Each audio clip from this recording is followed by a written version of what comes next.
I agree with you. I don't think he's the best speaker in the world, but as time goes on, he's going to get better and better.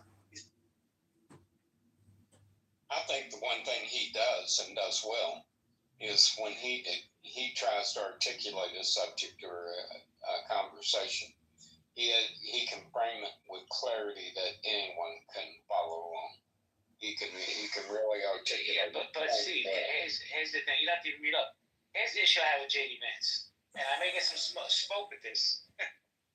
Is if the man would stop wearing mascara, I would take him more seriously.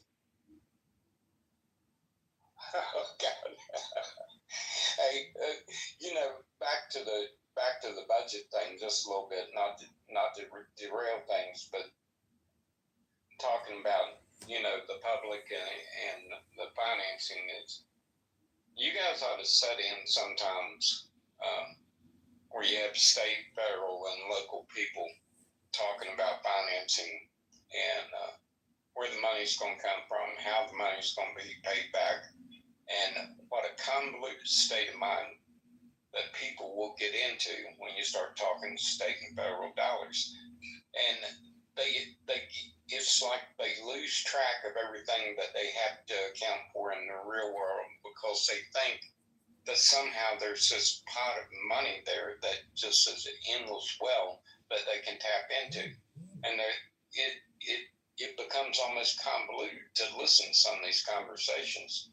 And you just be amazed. That's all I can say. Well, I'm going to pivot off the economy for a minute because I want to get Gil in this part of the conversation. I'm pinning an article to the top right now. I personally think it's bullshit, and they're full of shit. But the article is, let's load up. Hamas said they will release all Israeli hostages at once to end war. My man Gil, what do you think about it? You think they're full of shit?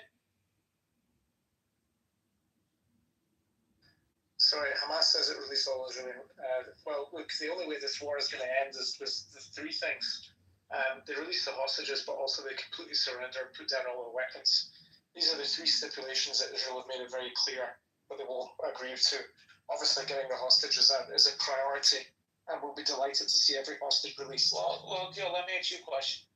Do you feel that they can play any part in the reshaping of this government once the war is over? No. They shouldn't play any part, and they cannot play any part. In your opinion, will there be a two-state solution? No.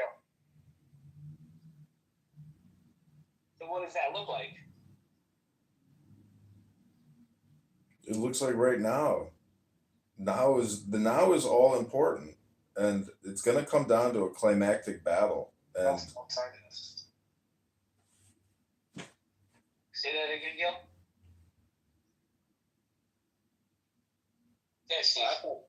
I think one of the things you got to look at from Israel's point of view. I can't remember every single time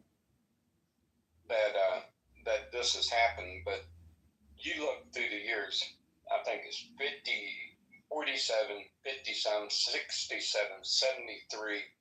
I mean, it's been over and over and over that they've been constantly attacked. At some point. You just got to figure, hey, these people aren't going to leave us alone. We just got to do what we got to do because there's no rhyme or reason on what's going on here. They just want to eliminate us. So that's the deal. We just got to go on and do what we got to do. That's the way I see it from their point of view. Well, Steve, let me ask you a question. And this is to anybody in the room, and you guys can answer this. If it wasn't a Jewish state, right? Let's say some other country, France, England, whatever, Belgium, experienced in October 7th. Would they get the same blowback that Israel has from this new state? I don't think they would. I think it's absolutely not. And one of the things that kills me is that they act like that the Jews in Israel is like some kind of colonialization of the land.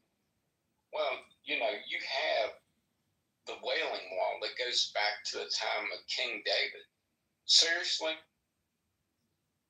Yeah, they forget history real quick. Let me say hello to Rabbi. Rabbi, good morning. Long time no speak. How you doing, bro? Good morning. How's it going? Man, Nick's better do something this year, kid. It's very disappointing. This losing streak is really